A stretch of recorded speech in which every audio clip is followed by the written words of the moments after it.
Hi friends, Thiruvananthapuram Amayizhanjan തോടിൽ ശുചീകരണത്തിനിടെ മുങ്ങി മരിച്ച ശുചീകരണ തൊഴിലാളി ജോയിയുടെ ഓർമ്മ കേരളക്കരയ്ക്കാകെ ഒരു ദുഃഖമായി മാറുകയാണ്.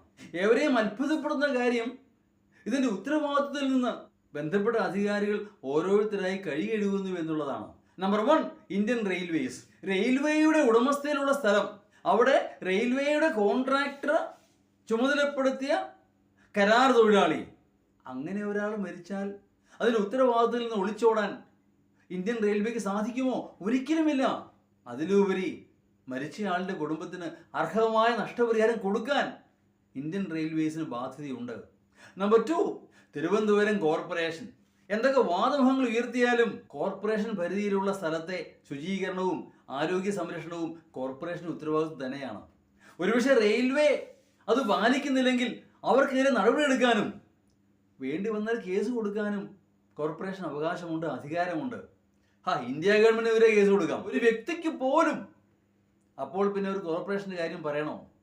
അപ്പോൾ ആത്യന്തികമായി ഇതിന്റെ ഉത്തരവാദിത്വം തിരുവനന്തപുരം കോർപ്പറേഷൻ തന്നെയാണ്. അതിലുപരി റെയിൽവേയുടെ ഉടമസ്ഥയിലുള്ള സ്ഥലം എന്ന് പറയുന്നത് വളരെ കുറച്ചേ ഉള്ളൂ. തോടിങ്ങനെ നീണ്ടു കിടക്കുകയാണ്. അവിടെയെല്ലാം ശുചീകരണം നടത്താനുള്ള ഉത്തരവാദിത്വം ഈ കോർപ്പറേഷനുണ്ട്. അതുകൊണ്ട് തന്നെ അതിന്റെ ഭാഗമായിട്ട് ഇതിനെ കണ്ടാലും മതി. എല്ലാവരും ഉപരി കേരള സർക്കാരിന് ഒരു കാരണവശാലും ഇതിന്റെ ഉത്തരവാദിത്തത്തിൽ നിന്ന് ഒളിച്ചോടാനാവുകയില്ല. പക്ഷേ അന്യോന്യം പഴിചാരി എല്ലാവരും തടി തപ്പാൻ ശ്രമിക്കുകയാണ്. ഇന്ന് സായാഹ്ന ചർച്ചയിൽ തുടർ നടപടി ആര് സ്വീകരിക്കും, അവിടെയുള്ള മാലിന്യങ്ങൾ ആര് നിർമ്മാർജ്ജനം ചെയ്യും എന്ന ചോദ്യത്തിന് CPMന്റെ പ്രതിനിധി ശ്രീമാൻ അനിൽകുമാർ ഒരു ഉത്തരവും പറഞ്ഞില്ല. അതിനു പകരം കഴിഞ്ഞ വർഷം മുൻ വർഷങ്ങളിൽ കേരള ഗവൺമെന്റ് നടപ്പാക്കിയ ശുചീകരണ പരിപാടികളെ പറ്റി ഘോരം പ്രസംഗിക്കുകയായിരുന്നു. ഒരുപക്ഷെ ആരെങ്കിലും കേൾക്കുന്നുണ്ടെങ്കിൽ എണീറ്റ് പൊക്കോട്ടെ എന്ന് കരുതി ആയിരിക്കണം. അത്രയേറെ അരവചകമായിരുന്നു പ്രസംഗം. പക്ഷെ ഒരു കാര്യം ഞാൻ പ്രത്യേകം ശ്രദ്ധിച്ചു. അദ്ദേഹം പറഞ്ഞു, ഹരിതകർമ്മസേന ഈ വർഷം 8.5 കോടി രൂപ ലാഭമുണ്ടാക്കി.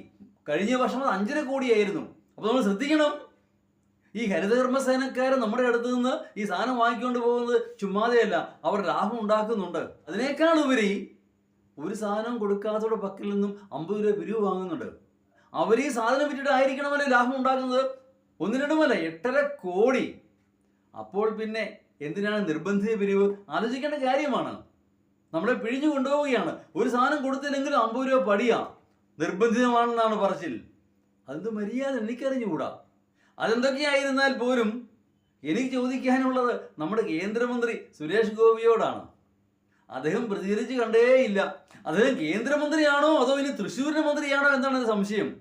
സിനിമാഭിനയം പോലെ എളുപ്പമല്ല മന്ത്രിസ്ഥാനമെന്ന് അദ്ദേഹം മനസ്സിലാക്കുക. ഇത്തരം കാര്യങ്ങളിൽ അദ്ദേഹം ഇടപെടുക തന്നെ വേണം. ഉത്തരവാദിത്വം ആയിക്കോട്ടെ, അനന്തര നടപടികളെ പറ്റി ആലോചിക്കേണ്ടതാണ്. എല്ലാവരെയും സമന്വയിപ്പിച്ച് ഈ പ്രശ്നം പരിഹരിക്കാനുള്ള ധാർമ്മികമായ ഉത്തരവാദിത്വം ശ്രീമാൻ സുരേഷ് ഗോപിക്കുണ്ട്. അദ്ദേഹത്തെ കണ്ടതേയില്ല. ഏതാണെങ്കിലും പരസ്പരം പഴിചാടിയിട്ട് ഒരു കാര്യവുമില്ല. ഇനി എന്ത് എന്നുള്ളതാണ് ചോദ്യം. കേരളം നേരിടുന്ന ഏറ്റവും വലിയ പ്രശ്നം എന്ന് പറയുന്നത് മാലിന്യ നിർമ്മാർജ്ജനം തന്നെയാണ്. അതിന് വ്യക്തവും കൃത്യവുമായ ഒരു പ്ലാന് ഉണ്ടാക്കിയില്ലെങ്കിൽ ഇത്തരം സംഭവങ്ങൾ തുടർക്കഥയാവുമെന്നുള്ളത് ഒരു സംശയവും വേണ്ട.